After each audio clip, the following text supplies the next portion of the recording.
সুপ্রিয় দর্শক মন্ডলী, সবাইকে প্রীতি এবং শুভেচ্ছা জানিয়ে শুরু করছি মোহনা টেলিভিশনের নিয়মিত আয়োজন রূপালী ব্যাংক বিজনেস টক।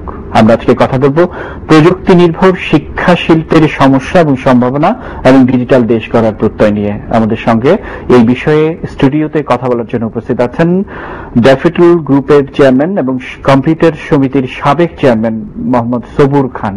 মোহাম্মদ সবুর খান, এই সেটে এসে সময় দেওয়ার জন্য আপনাকে ধন্যবাদ এবং অভিনন্দন জানিয়ে আমরা আজকে অনুষ্ঠান শুরু করছি। আপনি নিশ্চয়ই লক্ষ্য করে থাকবেন যে আমাদের আজকের যে আলোচনার বিষয় সেটি কিন্তু একটু ডিফারেন্ট। আমরা বলছি প্রযুক্তি নির্ভর শিক্ষা শিল্পের সমস্যা। শিক্ষাকে শিল্প হিসাবে আমরা দেখছি যে আমাদের পার্শ্ববর্তী দেশ এবং দক্ষিণ এশিয়ার অনেক দেশকে তারা বলছে যে শিক্ষা আয়ের অন্যতম একটি উৎস হতে পারে। মানসম্পন্ন শিক্ষা, কারিগরি শিক্ষা এবং প্রযুক্তি নির্ভর শিক্ষা। আপনি এই বিষয়গুলো নিয়ে বাংলাদেশে কাজ করছেন, দীর্ঘদিন ধরে নীরবে কাজ করছেন। তো আমি যদি প্রথমেই জানতে চাই যে এর ব্যবসায়িক দিকটি কতটা সমৃদ্ধ বা কতটা অর্থনীতিতে এর ব্যবসায়িক দিকটি ভূমিকা রাখতে পারে? আসলে শিক্ষা ব্যবস্থার বর্তমান যে প্রেক্ষাপট, একটি সময় ছিল কিন্তু শিক্ষার সাথে ব্যবসার কোনো সম্পর্ক ছিল না। এবং আমরা কিন্তু যদি আমরা আজ থেকে বিগত 20 থেকে 30 বছর আগেও ফেরত যাই, তাহলে আমরা কিন্তু দেখতে পাবো যে সরাসরি ইন্ডাস্ট্রির সাথে শিক্ষার কিন্তু সংযোগ ছিল না। কিন্তু বর্তমান বিশ্বে যদি শিক্ষা এবং ইন্ডাস্ট্রি দুটো যদি লিঙ্কেজ না থাকে, তাহলে কিন্তু আলটিমেটলি কিন্তু শিক্ষা ব্যবস্থা কিন্তু প্রায়োগিক অর্থে বা এফেক্টিভলি কিন্তু সেটা কখনই স্বীকৃতি পাবে না। যেমন আমরা আজকে সারা বিশ্বে দেখতে পাচ্ছি স্ট্যানফোর্ড বিশ্ববিদ্যালয় সারা বিশ্বে কিন্তু এখন একটা এ গ্রেড বিশ্ববিদ্যালয়। কেন স্ট্যানফোর্ড বিশ্ববিদ্যালয় বিশ্বে এ গ্রেড হিসেবে অবস্থান গ্রহণ করতে সক্ষম হয়েছে? তার ওয়ান অফ দ্য মোস্ট আমি মনে করি যে গ্রেট রিজন হচ্ছে যে স্ট্যানফোর্ড বিশ্ববিদ্যালয় কিন্তু ইন্টেল, নর্টেল, সিসকো, সান, ওরাকল প্রত্যেকটা বড় বড় যারা আজকে ওয়ার্ল্ডের ফরচুন 500 কোম্পানি বা আইটি বিশ্বে যারা একচ্ছত্র নিয়ন্ত্রণ করে, তাদেরকে কিন্তু স্ট্যানফোর্ড বিশ্ববিদ্যালয় তাদের সাথে কিন্তু সম্পর্কিত করে তাদের কোর্স কারিকুলাম থেকে আরম্ভ করে তাদের ল্যাব ফ্যাসিলিটিগুলোকে ওইভাবেই তারা সমৃদ্ধ করছে। সুতরাং আমরা বাংলাদেশে অনেক ক্ষেত্রেই কিন্তু আমরা অনেকেই বলি যে শিক্ষাকে খুব বেশি ব্যবসায়িক করা হচ্ছে। আমি ব্যাপারটার সাথে একটু দ্বিমত পোষণ করি এই কারণে যে আসলে শিক্ষা ব্যবস্থার সাথে যদি সরাসরি সম্পর্কিত না হয় ব্যবসা, কারণ একটা সময় ছিল কিন্তু ব্যবসাতে কোনো আর্ট বলতে যেটাকে আমরা বোঝাই বা ক্রিয়েটিভিটি ছিল না, একটা সনাতন ধর্মী ব্যবসা ছিল। কিন্তু আজকে কিন্তু ব্যবসার ভিতরে কিন্তু একটা শৈল্পিক সংযোজন হয়েছে। আজকে আমরা খেয়াল করে দেখি একটা পচা প্রোডাক্টও কিন্তু শুধুমাত্র তার শৈল্পিক প্রয়োগের কারণে বা তার প্রচার প্রসারের কারণে কিন্তু একটা খারাপ প্রোডাক্টও কিন্তু মার্কেটে বাজারজাত হচ্ছে। কারণটা কি? কারণটা হচ্ছে তার যে শৈল্পিক বিন্যাস, তার যে মানুষের কাছে পৌঁছার যে আবেদন, এই আবেদনগুলি কোথা থেকে আসছে, কে শেখাচ্ছে, কে তার পিছনে কাজ করছে? তার পিছনে কাজ করছে একটা শিক্ষিত এবং আমি যেটা মনে করি ইন্ডাস্ট্রির সাথে সম্পর্কিত কোন একটা দক্ষ শ্রেণী, যারা এই শৈল্পিক নির্দেশনাগুলি দেওয়ার কারণেই কিন্তু আসলে গ্রাহক পর্যায়ে বা ভোক্তা পর্যায়ে কিন্তু একটা অন্যরকম আবেদন সৃষ্টি করতে সক্ষম হয়। তাহলে কি শিক্ষা ব্যবস্থা অবশ্যই কিন্তু ব্যবসার সাথে সম্পর্কিত হবে না? এবং আমি ব্যক্তিগতভাবে বিশ্বাস করি যে আজকে কিন্তু আমরা যদি বাংলাদেশের প্রেক্ষাপট বাদ দিয়ে যদি সারা বিশ্বে দেখি, আমরা যদি এমন কোন একটা বিশ্ববিদ্যালয় দেখি যে আমরা আমেরিকাতে বা অস্ট্রেলিয়াতে, ইভেন আমরা ইন্ডিয়ার দিকে যদি তাকাই, আমরা দেখবো যে কোন কোন বিশ্ববিদ্যালয় কিন্তু সাবজেক্টের সংখ্যা 4000-এ পৌঁছে গেছে। বাট আমরা বাংলাদেশের প্রেক্ষাপটে কি দেখতে পাচ্ছি? বাংলাদেশের প্রেক্ষাপটে ঘুরপাক খাচ্ছে মাত্র 15 থেকে 16টি সাবজেক্ট। তার মানে কি? তার মানে ব্যবসার সাথে আমাদের কিন্তু সম্পর্ক তত না বাড়ার কারণে এই সমস্যাটা। এটি যেমন একটি পাশাপাশি দিক, আবার পাশাপাশি আমরা দেখছি যে ব্যাঙ্গালোরের শিক্ষা ব্যবস্থার কথা বলছি বা ভারতের শিক্ষা ব্যবস্থা, এবং তারা প্রমাণ করে দেখিয়েছেন যে আইটি সেক্টর থেকে শুরু করে সব সেক্টরে শিক্ষা যে আয়ের অন্যতম উৎস হতে পারে। বা সমকালীন যেমন আমাদের ভারতের পার্শ্ববর্তী যে দেশগুলো আছে এবং তাদের ইকোনমিতে খুব বেশি কন্ট্রিবিউট তারা করতে পারছে না বিধায়, বিশেষ করে নেপাল, ভুটান, তারা কিন্তু সবাই এডুকেশনের জন্য, শিক্ষার জন্য ভারতে চলে যান এবং আমরা দেখেছি আমাদের দেশ থেকেও কিন্তু যাচ্ছে এবং মানসম্পন্ন শিক্ষা পেয়ে তারা ফিরে আসছে এবং জাতীয় আয়ে তাদের যে প্রবৃদ্ধি যোগ হচ্ছে তার একটি বড় অংশ হচ্ছে শিক্ষা সেক্টর থেকে আয় হচ্ছে। আর আমাদের দেশে দেখছি যে যেই শিক্ষা ব্যবস্থায় আমরা কাজ করছি, যে বাণিজ্যিকরণ দূরে থাক, এখান থেকে স্কলার তৈরি হচ্ছে না। এটি কেন? প্রথম কথা হচ্ছে, আমি যদি ভারতের দিকে তাকাই তাহলে ভারতে আমরা দেখতে পাবো যে শিক্ষা ব্যবস্থার সাথে ইন্ডাস্ট্রি সরাসরি সম্পর্কের কারণে, আমি তথ্য প্রযুক্তির কথাই বলি, তথ্য প্রযুক্তি দেখা যাচ্ছে যে কোনো বড় প্রজেক্ট যখন আসে তারা প্রথম কিন্তু কোনো একটা বিশ্ববিদ্যালয়ের সাথে কাজ করে এবং বিশ্ববিদ্যালয়ের সাথে কাজ করে সেখানকার ছাত্রছাত্রীদেরকে সরাসরি ইনভলভ করে বলে প্রজেক্টে। তাতে করে হচ্ছে কি ছাত্রছাত্রীরাও কিন্তু তাদের পড়াশোনার ফাঁকে ফাঁকে তারা কিছুটা উপার্জন সক্ষম হয়। একইভাবে তারা কিন্তু ন্যাশনাল ইকোনমিতে কন্ট্রিবিউট করতে সক্ষম হয়। এবং আমরা যেটা মনে করি যে বিগ কোম্পানিগুলো যারা ভারতের জায়ান্ট হিসেবে পরিচিত, তারা সবাই কিন্তু কোনো না কোনো বিশ্ববিদ্যালয়ের সাথে তারা এবং তারা একের অধিক বিশ্ববিদ্যালয়ে তারা সম্পর্ক রাখে।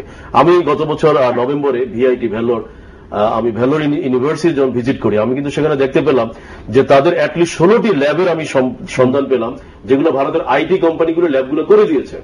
শুধু করে দিয়ে ক্ষান্ত হয়নি, তারা তাদের নিজস্ব এক্সপার্ট সেখানে ইনভলভ করেছে। কেন?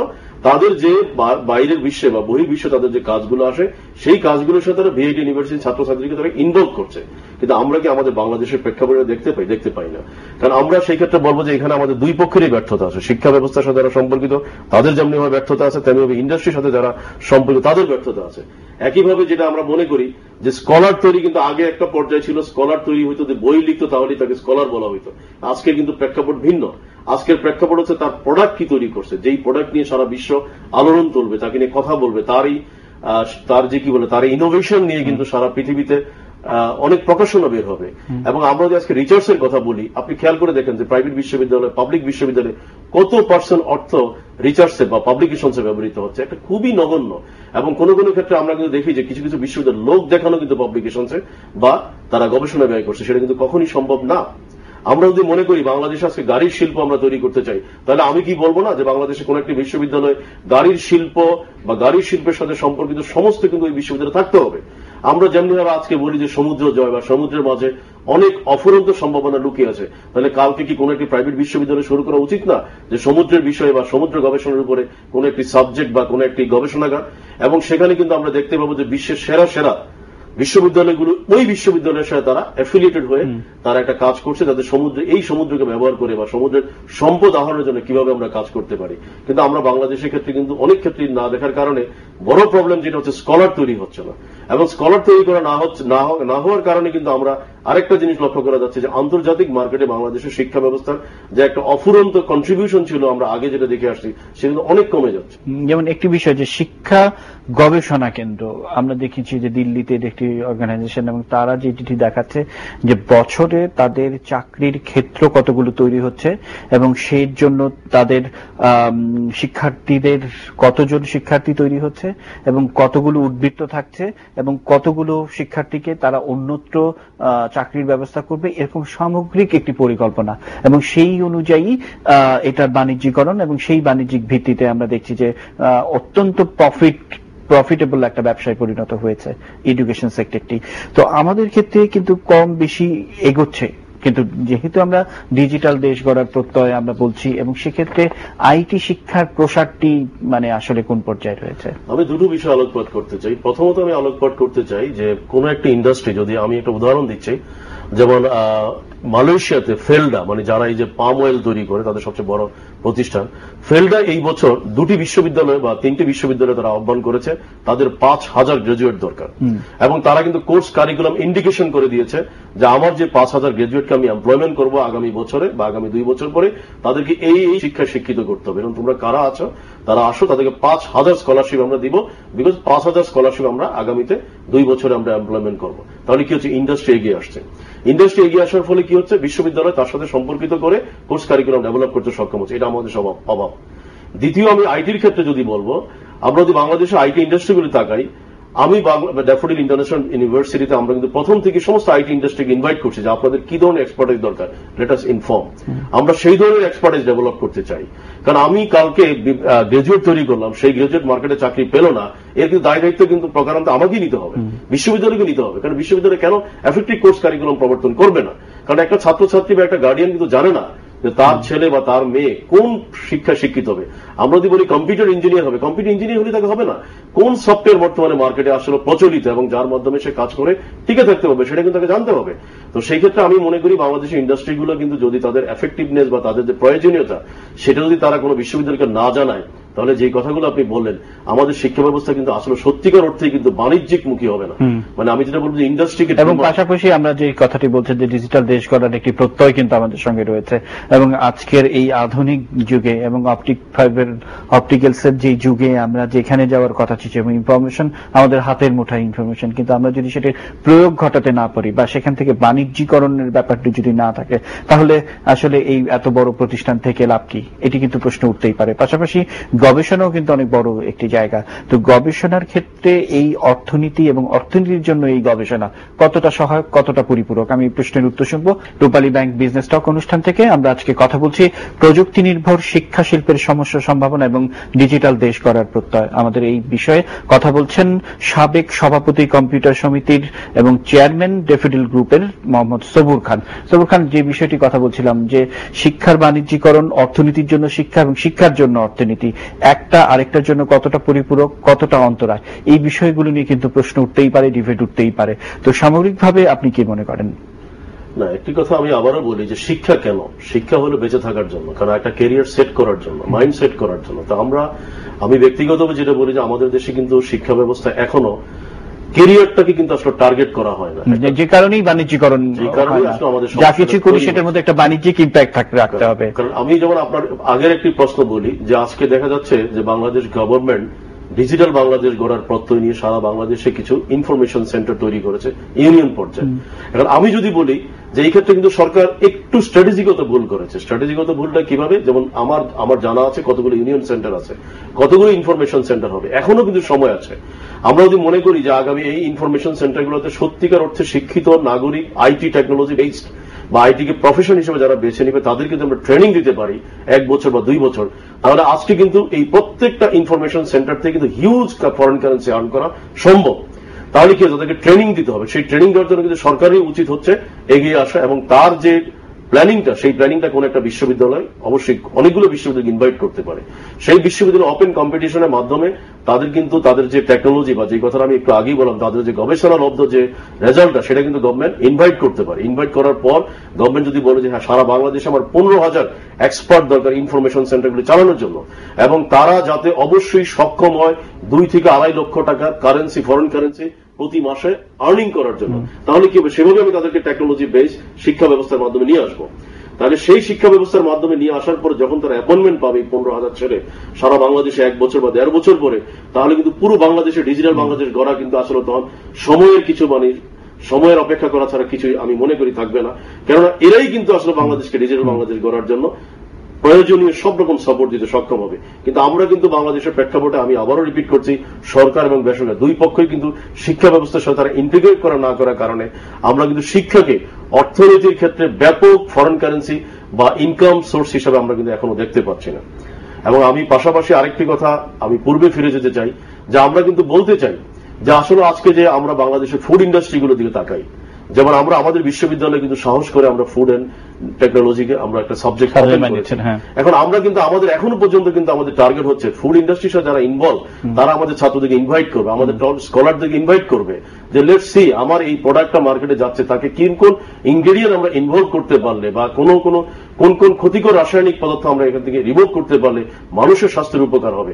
সেটা কিন্তু একটা বিশ্ববিদ্যালয়ের সাথে কিন্তু প্রাইভেট সেক্টর বা ইন্ডাস্ট্রিগুলো ইনভলভ না হয়, তাহলে আমরা কিন্তু কখনই কিন্তু আমাদের কাঙ্ক্ষিত লক্ষ্যে পৌঁছাতে পারবো না এবং আমাদের প্রোডাক্ট কিন্তু দেশের বাইরে ব্যাপক মার্কেট পাবে না, পেলেও আমি মনে করি দীর্ঘস্থায়ী মার্কেট পাবে না। কারণ পৃথিবীর সব দেশে, আমি যদি মালয়েশিয়ার কথাই যদি বলি, ভারতের কথাই যদি আমি বলি, সেখানে তো প্রত্যেকটা প্রোডাক্ট কিন্তু ইউনিভার্সিটিতে গবেষণা হচ্ছে এবং ছাত্রছাত্রীকে তুলে দেওয়া হচ্ছে তাদের হাতে।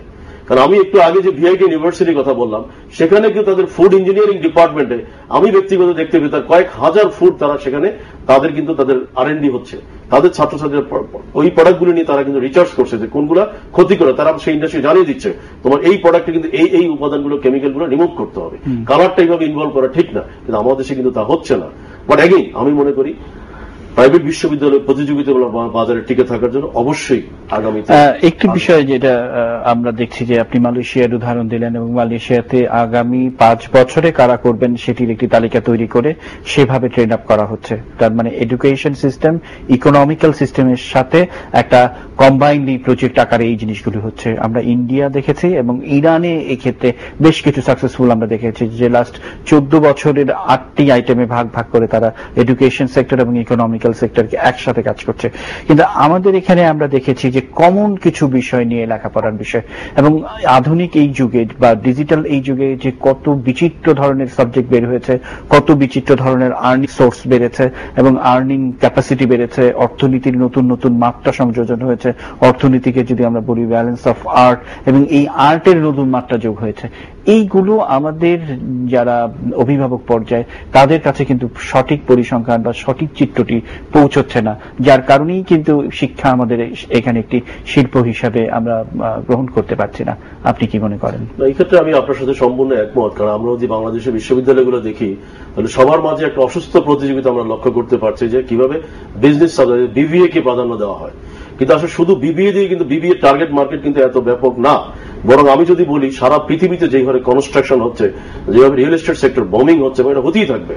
সেখানে কিন্তু আমি মনে করি যে রিয়েল এস্টেট সাবজেক্ট কিন্তু একটা এফেক্টিভ সাবজেক্ট। যেমন আমরা আমাদের বিশ্ববিদ্যালয়ে 3 বছর আগে আমরা যখন রিয়েল এস্টেট সাবজেক্ট ওপেন করি, কিন্তু আমরা দেখতে পাচ্ছি কিন্তু এখনো মার্কেটে কিন্তু গার্ডিয়ানরা কিন্তু এই সাবজেক্টের প্রতি আকর্ষিত হচ্ছে না।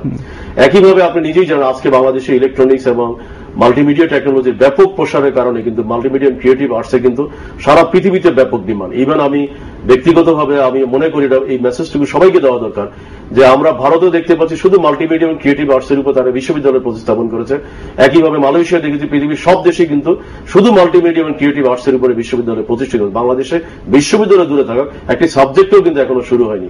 আমরা সাহসিকতার সাথে গত সেমিস্টার থেকে আমরা ইন্ডাস্ট্রি সবার সাথে ইনভলভ করে আমরা একটি সাবজেক্ট শুরু করেছি, কারণ আমরাও দৃঢ়ভাবে বিশ্বাস করি যে আসলে সত্যিকার অর্থে যদি effective course curriculum, market demand oriented course curriculum আমরা ইন্ট্রোডিউস করতে না পারি তাহলে আসলে আমরা শিল্প হিসাবে এই শিক্ষা আনবে না। কিন্তু একটি বিষয় যে আমরা আলোচনা থেকে পরিষ্কার বোঝা যাচ্ছে যে আমাদের যারা অভিভাবক আছেন তারা এই বিষয়গুলি নিয়ে খুব বেশি ভাবেন না, বা তাদের সেই মন্ধাত্তার আমলের বা সেই সনাতনী একটা ভাবনা যে শিক্ষার জন্য শিক্ষিত হবে এবং এটি নিয়ে খুব বেশি যে করলেই চাকরি পাওয়া যায়, কিন্তু কি চাকরি পাওয়া যাবে, কতটুকু আয় হবে সেটি নিয়ে কিন্তু তাদের স্বচ্ছ কোনো ধারণা নেই।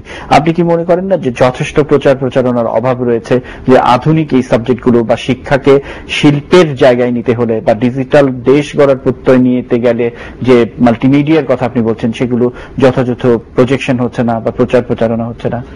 এই ক্ষেত্রে ডেফিনেটলি আমাদের ব্যর্থতা আছে যে আমাদের স্কুল, কলেজ, বিশ্ববিদ্যালয় এবং আমি মনে করি সরকারি পর্যায়ে কিন্তু গার্ডিয়ানদেরকে কিন্তু অ্যাওয়ারনেস ডেভেলপ করা হয়নি যে কোন ক্যারিয়ারটা তারা বেছে নিতে পারে। যেমন আমরা অনেক সময় দেখতে পাচ্ছি যে তার ছেলে মেয়ে হয়তোবা কোন একটা নির্দিষ্ট সাবজেক্টের প্রতি আকর্ষিত হচ্ছে, কিন্তু বাবা বলছে যে না তুমি এই সাবজেক্টে পড়তে পারো না। এটা কিন্তু আমি ব্যক্তিগতভাবে ডিফার করি, কারণ আমি মনে করি তার যদি সত্যিকার অর্থেই তার এমন কোন স্পেসিফিক সাবজেক্টের মধ্যে আকর্ষিত থেকে থাকে তাকে সেখানেই ডেভেলপ করতে দেওয়া উচিত। কিন্তু আমরা কিন্তু তা দেখতে না পাওয়ার কারণে কিন্তু দেখা যাচ্ছে যে কারণ আমরা প্রায়শই ইদানিং দেখতে পাই যে অনেকে আত্মহত্যা করেছে। কেন? কারণ বাবা মা তাকে ফোর্স করছে যে এমন কিছু সাবজেক্ট যেই সাবজেক্টগুলোর সাথে সে কোনোভাবে মানিয়ে নিতে পারছে না, কিন্তু এতে কিন্তু একটা ছাত্রছাত্রীর ভিতরে ফ্রাস্ট্রেশন গ্রো করে। তো আমি সেই জন্য মনে করি যে সরকারি পর্যায় থেকে আরম্ভ করে বেসরকারি পর্যায়ে সবাই সম্ভবত ক্যারিয়ার প্ল্যানিং এর উপরে সবচেয়ে বেশি জোর দেওয়া। আপনি ক্যারিয়ার প্ল্যানিং এর কথা বলছিলাম, আমি টাইমস অফ ইন্ডিয়ার অর্থনীতির একটি প্রতিবেদন প্রতি দৃষ্টি আকর্ষণ করছি। সেখানে বলা হচ্ছে যে আমাদের দেশে যেখানে বেকার সমস্যা সামলাতে আমরা হিমশিম খাচ্ছি এবং যেখানে আমরা সরকারের একটা রাজনৈতিক অঙ্গীকার ছিল, নির্বাচনী ইশতেহারে ছিল যে ঘরে ঘরে চাকরির একটা বিধান, যে চাকরি দেবেন, এরকম একটি যখন পরিস্থিতি, তখন আফ্রিকান প্রায় 12টি দেশে আগামী 2015 সালের মধ্যে প্রায় 26 লক্ষ শিক্ষিত লোকের কর্মসংস্থানের সুযোগ হবে। তো এই যে আন্তর্জাতিক প্রেক্ষাপটে বাজারগুলোকে ধরা বা আন্তর্জাতিক প্রেক্ষাপটে আমাদের ছেলেদেরকে কম্পিটেন্ট করে তাদেরকে তৈরি করে সেখান থেকে অর্থনীতির একটা যোগান নিয়ে আনা যেটি জাতিকে সমৃদ্ধ করবে, তো এটি একটি বড় পরিকল্পনা আসলে আমরা কেন দেখছি না?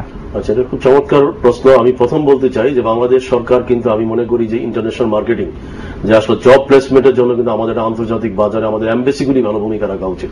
কারণ আমি যদি ব্যক্তিগতভাবে বলি যে এমবেসিগুলো যদি প্রত্যেকটি জায়গায় খবর রাখে কি ধরনের বাজার তৈরি হচ্ছে আফ্রিকান কান্ট্রিগুলোতে, এবং তার কারণে আইটি বেস প্রায় 26-27 লক্ষ জব অপরচুনিটি তারা বলেই দিচ্ছে, যে টাইমস অফ ইন্ডিয়ার সেই প্রতিবেদনে বলা হচ্ছে। তো এই মার্কেটটি কিন্তু আমরা ধরতে পারি শুধু ডিজিটাল শিক্ষা গ্রহণ করে, এবং এইগুলো কিন্তু খুব কঠিন কিছু নয়, খুব সহজে। আমি যেটা বললাম যে আমাদের এমবেসিগুলো বা আমাদের এমবেসিগুলো একটু যদি আমাদেরকে সহযোগিতা করে যে এই ধরনের মার্কেট তৈরি হচ্ছে এবং তাদের সাথে কথা বলে যে কোন ধরনের কোর্স কারিকুলাম বা শিক্ষা ব্যবস্থা গ্রহণ করলে তাদের এই জবগুলো পাওয়া সম্ভব হবে, সেটা কিন্তু আমি মনে করি বাংলাদেশে কয়েক হাজার উদ্যোক্তা আছে যারা সক্ষম হবে এই কমপ্লায়েন্সে ম্যাচ করার জন্য।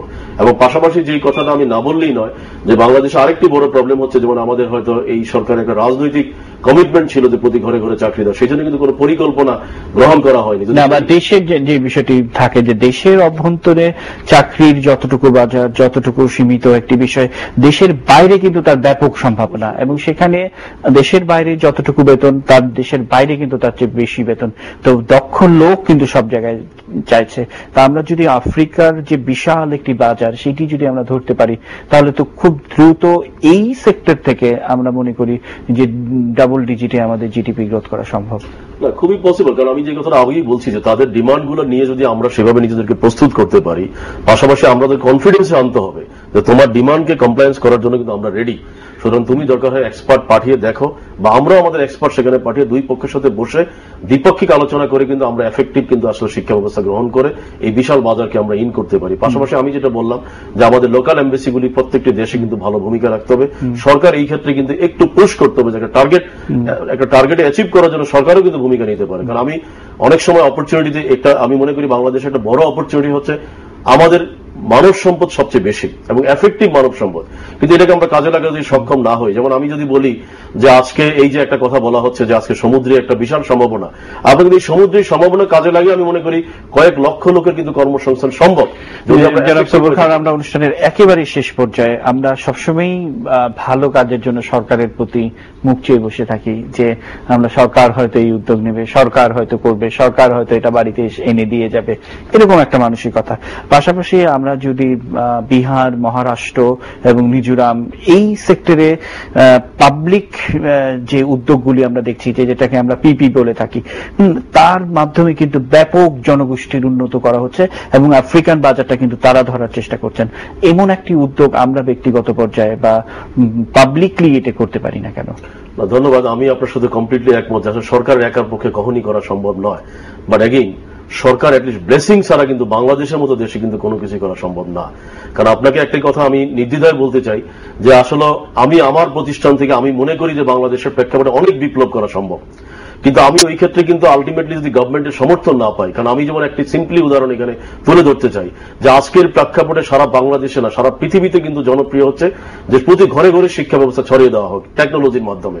কিন্তু আমি কালকে ড্যাফোডিল ইন্টারন্যাশনাল ইউনিভার্সিটি বা আমার ড্যাফোডিল গ্রুপ থেকে আমি বলতে চাই যে সারা বাংলাদেশে আমি প্রতিটি ঘরে ঘরে আমি শিক্ষা ব্যবস্থা পৌঁছে দেওয়ার জন্য প্রস্তুত, কিন্তু আমার কিন্তু সেই ফ্যাসিলিটি গভর্নমেন্টকে দিতে হবে। সত্যিই তুমি যদি প্রস্তুত থাকো, যাও তুমি ইনভেস্ট করো, আমরা তোমাকে সাপোর্ট না দিতে পারি, অ্যাটলিস্ট তোমাকে বাধাগ্রস্ত করবো না, কিন্তু সেটা কিন্তু সরকার করবে না। বরং আমি যখন কালকে যাব সেখানে কিন্তু আমাকে বলা হবে যে এটা তো অনুমোদন নাই। যেমন আমি দুবাইতে বিশ্ববিদ্যালয় প্রতিষ্ঠা করার জন্য, মালয়েশিয়াতে বিশ্ববিদ্যালয় প্রতিষ্ঠা করার জন্য আমি কিন্তু শিক্ষা মন্ত্রণালয়ে অ্যাপ্লাই করেছি যে আমি দুই দেশ থেকে আমি এই ধরনের শিক্ষা এডুকেশন বিস্তার করার জন্য অপরচুনিটি পেয়েছি, কিন্তু আমাকে শিক্ষা মন্ত্রণালয়ে বলা হয়েছে যে এই ধরনের কিন্তু কোনো প্রজ্ঞাপন এখন পর্যন্ত জারি হয় নাই, so you have to wait. যখন প্রশ্নটা হচ্ছে, যেমন আমাদের বিশ্ববিদ্যালয়ে কিন্তু প্রচুর ফরেন ছাত্রছাত্রী আসছে এবং তারা স্বপ্রণোদিত হয়ে আসছে, এবং আমি ধন্যবাদ জানাই যে সরকার এই ক্ষেত্রে একটা আইন থাকার কারণে আমরা যখন ফরেন মিনিস্ট্রি বা বিভিন্ন জায়গায় আমরা অ্যাপ্লাই করি, তারা আমাদেরকে বাধাগ্রস্ত না করার কারণে ব্যাপক হারে ছাত্রছাত্রী কিন্তু আমাদের মাঝে আসছে। এখন আমি যদি বলি যে আমি গ্রাম পর্যায়ে ই এডুকেশনের মাধ্যমে আমি ছড়িয়ে যেতে চাই, আমার কিন্তু সরকার অ্যাটলিস্ট তাকে বলতে হবে যে ইয়েস ইউ মুভ, বাট আমরা সাপোর্ট দিব না, বাট তোমাকে বাধাগ্রস্ত করবো না। সুতরাং আমি আপনার সাথে একমত, সরকারের পক্ষে করা সম্ভব না, বাট এগেইন সরকারকে এই কনফিডেন্সটাকে উদ্যোক্তা দিতে হবে যে তোমরা যারা ভালো কাজ করো, স্বচ্ছ কাজ করো, দেশের জন্য কাজ করো, তারা এগিয়ে যাও, তাদেরকে কোনোভাবে বাধা। নিঃসন্দেহে আফ্রিকান সরকারের যে চ্যালেঞ্জ এবং আফ্রিকার যে বিশাল সম্ভাবনা এডুকেশন সেক্টরে, সেটি খুব দ্রুত আমি মনে করি বাংলাদেশে অনেক উদ্যোক্তা আছে যারা শুধু এই গ্রিন সিগন্যালটুকু যদি সরকারের কাছ থেকে পায়, তোমাদের ভালো কাজের জন্য আমরা বাধাগ্রস্ত করবো না, সহযোগিতাও করবো না, but you move, you prove it. I'm quite sure that change হবে। জনাব সবুর খান, আমরা অনুষ্ঠানের একেবারেই শেষ পর্যায়ে, আমাদের এই অনুষ্ঠানের সময় দেওয়ার জন্য আপনাকে আন্তরিকভাবে ধন্যবাদ এবং অভিনন্দন জানাচ্ছি, এবং আশা করি এই বিষয়গুলো নিয়ে আমরা আরো বেশ কিছু অনুষ্ঠান করতে চাই এবং আশা করি আপনি আমাদেরকে সময় দেবেন। ধন্যবাদ। সুপ্রিয় দর্শক মণ্ডলী, এই ছিল আমাদের আজকের আয়োজন, আর এই অনুষ্ঠানটি প্রতি রবি থেকে বুধবার পর্যন্ত রাত 11:30টায় প্রচারিত হয় এবং তার পরের দিন দুপুর 3টায় প্রচারিত হয়। দেখবেন আশা করি। ততক্ষণ পর্যন্ত ভালো থাকবেন। বিদায় নিচ্ছি আজ। শুভরাত্রি।